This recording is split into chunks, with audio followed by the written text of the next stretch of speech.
Jeshi la Polisi linaendelea na majukumu yake ya msingi kwa mujibu wa sheria na kutokana na ushirikiano wa wananchi na wadau wengine katika kubaini na kuzuia uhalifu, hali ya usalama nchini ni shwari.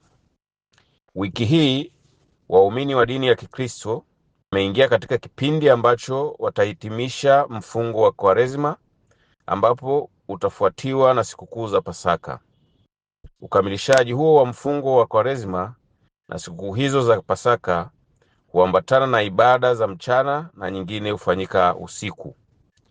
Jeshi la Polisi limejipanga vizuri kuanzia ngazi ya kata, ikiwa ni pamoja na kushirikiana na kamati za usalama katika nyumba za ibada kuhakikisha wakati wote, hasa ibada zitakazofanyika usiku, usalama unakuwepo wa kutosha ili watakao kwenda kushiriki waweze kushiriki na kurudi salama.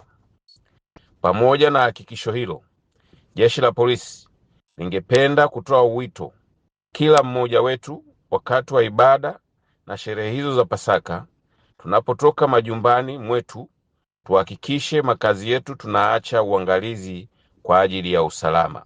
Aidha, kama tutaruhusu watoto wetu kutoka kwa ajili ya kwenda kusherehekea sikukuu maeneo stahiki na salama, kila mmoja hakikishe wana uangalizi wa mtu mzima na mwenye akili timamu. Pia tunatoa wito kila mmoja wetu kuzingatia sheria, kanuni na ishara za barabarani ili kuepuka ajali zinazotokana au zinazosababishwa na uzembe pamoja na kuendesha chombo cha moto katika hali ya ulevi. Aidha, tukumbuke kuchukua tahadhari kipindi hiki ambacho mvua zinaendelea kunyesha. Tuache na kujiepusha na tabia za kupita sehemu ambazo maji mengi yametuama au yanayotiririka na inaonekana wazi ni hatari kuvuka. Tunarudia tena kutoa tahadhari hii kwa sababu tumeshuhudia baadhi ya Watanzania wenzetu wakipoteza maisha walipojaribu kuvuka sehemu hatarishi ambazo zimejaa maji na yanayotiririka. Wengine walikuwa wanatembea kwa miguu na baadhi wakiendesha vyombo vya moto.